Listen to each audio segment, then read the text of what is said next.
On the night of May 1st, 2010, a young woman named Shannan Gilbert ran barefoot into the darkness, screaming that someone was trying to kill her.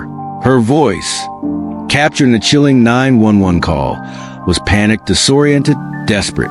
Then silence. She vanished into the night. No body, no answers, just fear. But no one could have imagined that searching for her would uncover something far more horrifying than anyone was prepared for. Shannan wasn't just a missing person. She was a daughter, a sister, someone trying to survive in a world that hadn't always been kind to her. Like many others, she had turned to escort work as a means of survival. Those who knew her described her as determined, trying to carve out stability in a life filled with struggle. When she disappeared, her family refused to let her be forgotten. They pushed, demanded, pleaded for answers. Months later, in December 2010, a search team combing through the desolate stretch of Ocean Parkway near Gilgo Beach made a discovery that would change everything. It started with one body, then another, and another, and another. For in total, they were found not scattered randomly, but deliberately placed within close proximity of each other, as if arranged with chilling intention. Each victim wrapped tightly in burlap, their remains hidden just beyond the roadside brush, as if the killer believed the world would never look closely enough to find them. But now, the world was looking. These women became known as the Gilgo Four: Melissa Barthélemy, Megan Waterman, Amber Costello, Maureen Brainerd Barnes. Each of them had a story. Each of them had people who loved them. Melissa was known for her warmth and humor. Megan was a young mother. Amber had a vibrant personality that drew people in. Maureen was trying to rebuild her life. They weren't just victims. They were human beings who had dreams, fears, relationships, lives that were violently taken. And the way they were found told a story far darker than anyone expected. The condition of the bodies revealed disturbing patterns. They had been bound, wrapped tightly in burlap sacks, disposed with methodical precision. The positioning suggested planning, control, even ritual. This wasn't random. This was intentional. This was repeated. And most chilling of all, it suggested the presence of a serial killer. As investigators widened their search in early 2011, the horror deepened. More remains began to surface along the same stretch of coastline. Some were partial. Some had been there for years, possibly decades. Different victims, different timelines, but all connected by the same haunting question. How long had this been happening? By the time the search concluded, over 10 sets of human remains had been discovered in the area. Some victims were never identified. Some cases dated back to the 1990s. It was no longer just one killer's timeline. It was a graveyard hidden in plain sight. The investigation grew rapidly, but so did the confusion. Law enforcement faced enormous pressure. Media coverage intensified. The public was gripped by fear. Who could do this? And how had they gotten away with it for so long? Evidence pointed toward someone organized, someone patient, someone who understood how to avoid detection. The victims shared similarities. Many were young women involved in escort work, often contacted through online platforms. This suggested the killer targeted individuals he believed were vulnerable, less likely to be immediately missed, less likely to bring swift attention. It was a chilling calculation, one rooted in control, power, and a disturbing understanding of society's blind spots.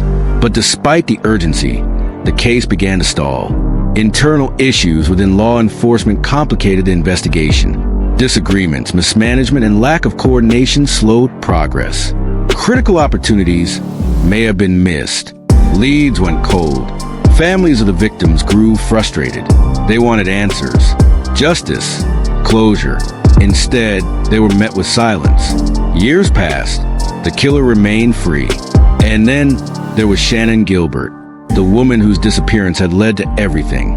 For over a year, her fate remained unknown, her haunting 911 call echoing in the minds of those who had heard it.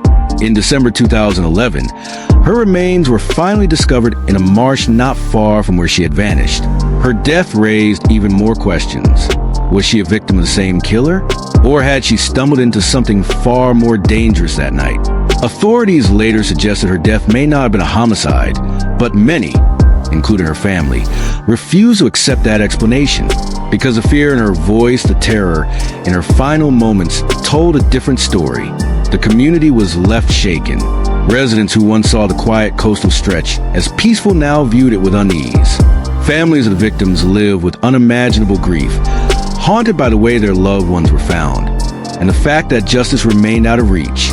There was no arrest, no clear suspect, just a growing list of victims, and a killer who had vanished into the shadows. What kind of person could commit such calculated, repeated acts of violence? Was it one individual or more? How did they choose their victims? And most disturbing of all, were they still out there? Waiting, watching, hunting for more than a decade. The silence was deafening. No arrests, no clear suspect, just files gathering dust, and families forced to relive their grief over and over again, waiting for answers that never came. It began to feel like the killer had won. But in 2022, something changed. A new task force was formed.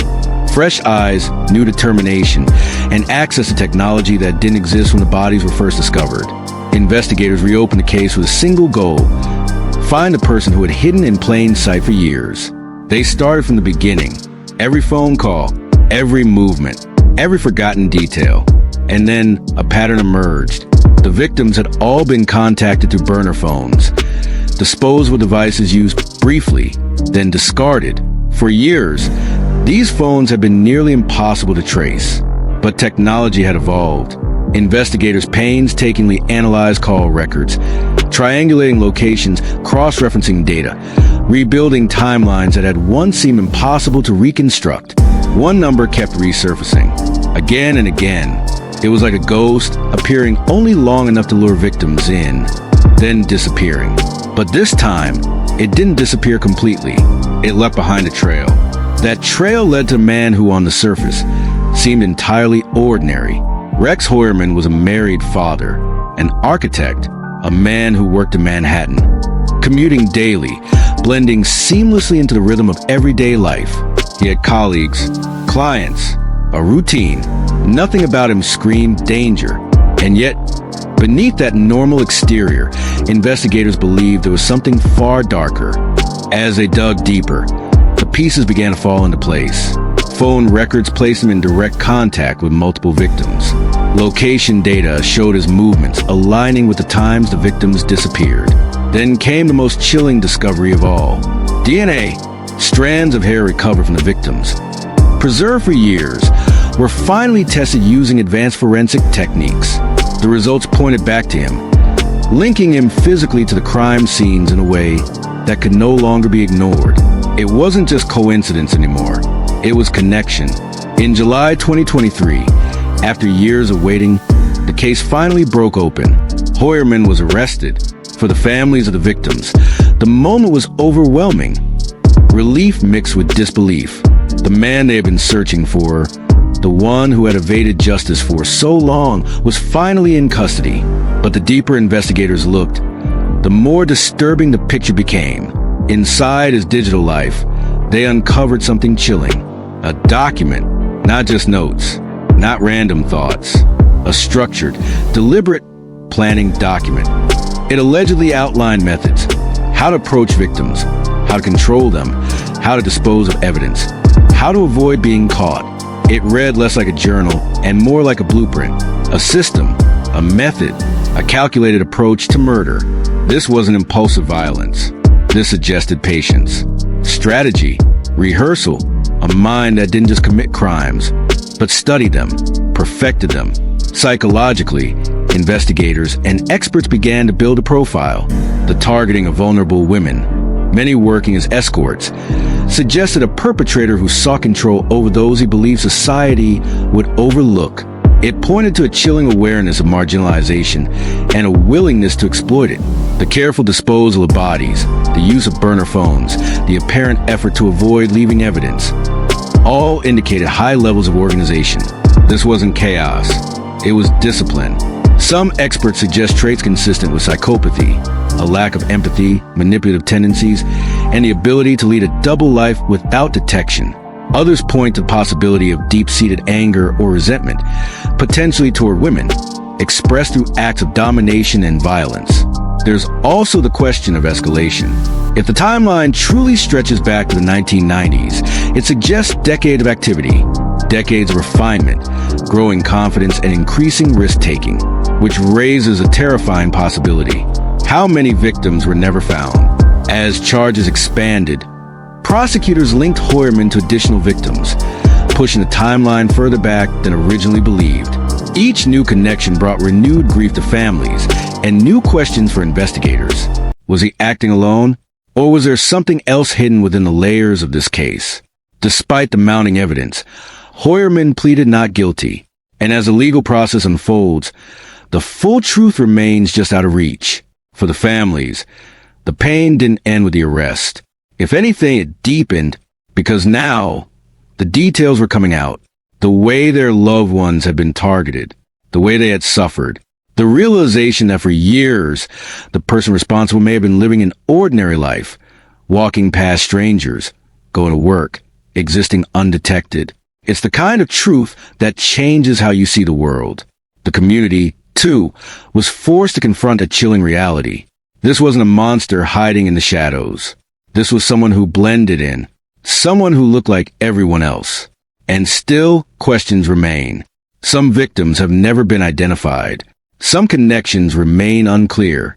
There are still gaps in the timeline.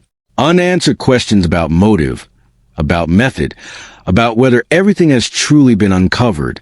Because cases like this don't end neatly. They linger. They echo. They leave behind fragments of stories that may never be fully understood.